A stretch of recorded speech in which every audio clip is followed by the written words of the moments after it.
We are getting ready to roll out. I really don't have to leave until tomorrow, but I'm going to go try to get delivered today so I can turn around and get down to where my reload is. I'm not running the same load that I've been running, but I am going pretty close to the same destination at the end of it.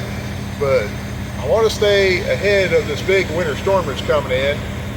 On top of, it's going to start getting really cold out, so I'm going to start feeding this truck some additives pretty heavily, especially being that it's probably going to be shut down for, over a week, for Christmas and New Year's and all that fun stuff. So we're going to start getting things going. You guys be glad to know I didn't catch nothing on the mousetrap, so either that's a good thing or a bad thing. Hopefully it's a good thing. Well, this thing sure is nasty. So before we head out, do a quick tire pressure check. Air them up. I like to run about 100, 105, somewhere in there. So yeah, let's take a minute.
Perfect scenario for us in the morning.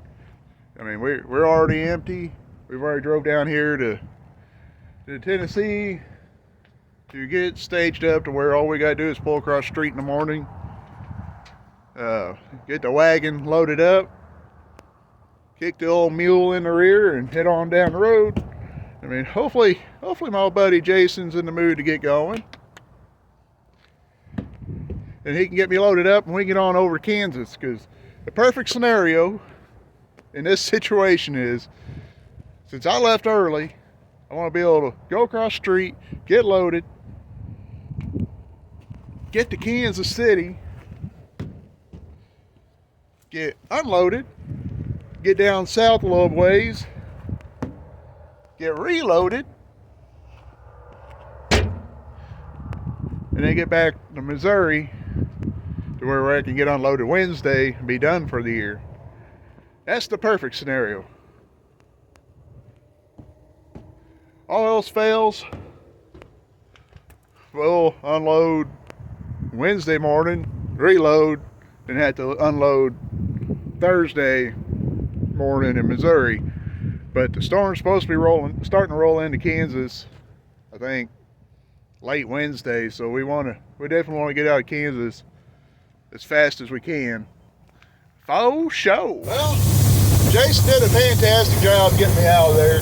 Pulled in the gate at 7 o'clock and was ready to roll by 7:30. I don't know if you guys can hear it. We'll move down here a little bit. Yeah, pretty good air leak. I know where it's coming from. Don't have time to mess with it if I'm gonna make it over in time to deliver. So pretty much, I don't want to mess with it until I'm someplace where if I need parts, I can get parts.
We got some tension in the suspension. The wagon ain't sagging. They provided the rock, and it's time for us to roll. Come in.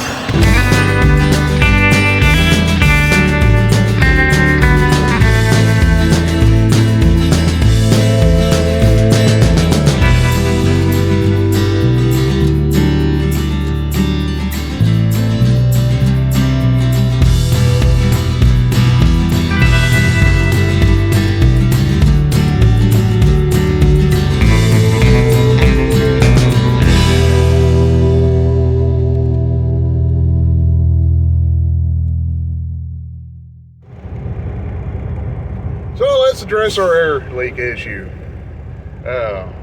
I'll show you where it came from and how we fixed it real quick. So this right here is a handbrake for the trailer. Basically works like a foot brake down there, except for this is for your trailer. You pull it down and back. Now the service airline, the main airline supplying air to it, was leaking in the fitting. Well, I don't have a fitting that will go in it because it is. I'll show you real quick. These fittings are all pressed in, so I don't have a fitting. So what we did is took a combination of some JJ deposits, some zip ties, and vice grip garage, and we vice gripped our airline off. So we got a very slight, very light hiss, but other than that, it ain't pouring air out. I can actually hear. My ears aren't ringing. And that ought to be good enough to get us home. Well, our mission yesterday was to load, drive and unload, and get reloaded and start on our way back. That was our goal. We met it. 634 miles later, we parked last night. Only had an hour left on my clock, which really wouldn't have put me anywhere good to park. I guess I could have went and parked on the job site that I've been delivering to, but the goal today is to get on over and deliver our load of rocks and go home. But we got to get fuel before we go home, simply because it's going to get so cold that we want to treat our fuel again. I got to get fuel before I leave anyway, but we want to treat our fuel before we park. And with a truck sitting, with more capacity of fuel, it takes it a lot longer to start trying to gel up. And we're supposed to have possible wind chills at home of negative 30 degrees. So We want to have as full as fuel as we can get it to try to help prevent it from gelling up. We're going to treat it pretty heavy too while we're at home, so I guess we ought to get started. Yeah, you know, some days when you get up you feel adventurous. I figured I'd do a walk around the truck. Got around the back and see, had some ice back there. I thought, well, we go ice skating. Yeah, we fell into a pool of cow urine. Well, dadgum, we're done for the week. Heading home. Done. Tell you one thing, traffic is out to get me this week. Train meeting semi-trucks head on 2-lane roads with nowhere to go. Four-wheelers cutting the guy off, slamming on the brakes for no reason. I never understand that. Why do people hit their brakes for somebody that, I mean, they just see brake lights off in the distance, not even on the same road they're on. And they'll lock down the brakes from 80 mile an hour to nothing in like a heartbeat. Why do they do that for? Either way, we're done. We're going home. Christmas, get gifts. Most importantly, we're going to fire up the old smoker, do some pulled pork and mystery meat. We're supposed to do brisket, but we can't find none. So, maybe pork loin. We'll see what we come up with. But, Merry Christmas. God bless you. Subscribe, hit the like button, ring the little dingy bell down in the bottom. You know the drill. So, catch you later.